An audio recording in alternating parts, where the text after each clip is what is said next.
Hello, Assalamualaikum. My name is Osman, and my partner told you, our topic for today is Olympic training session. So here's our graph, and right here is our equation. So now we're going to be doing question number one. This is our easy question. So starting off here, what we're going to continue is identify the following. So right here is the leading coefficient.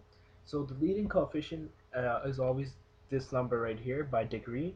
So in this case, it's just a variable. So this is considered as just 1. If there's nothing, it's considered as 1.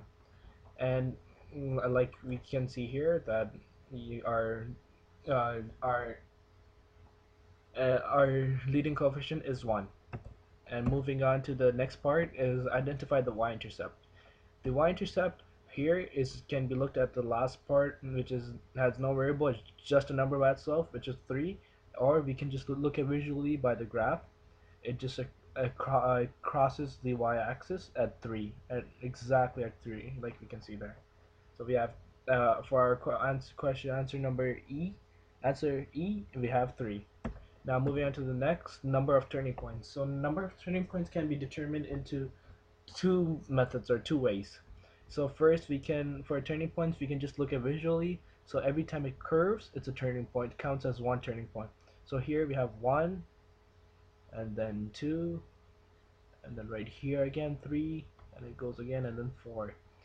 And the other method is what you can do is n minus 1. So n representing the degree. So in this case, our degree is 5.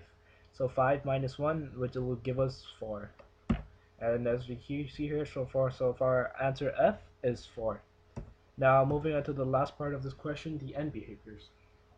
So for this case, um, the n behaviors when our polynomial functions are, we have an odd degree right here. So this when the equation has an odd degree for the function, that means that the n behaviors are positive.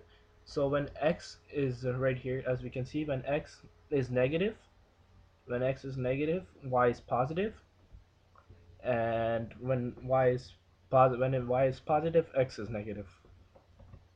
And we are done with this question.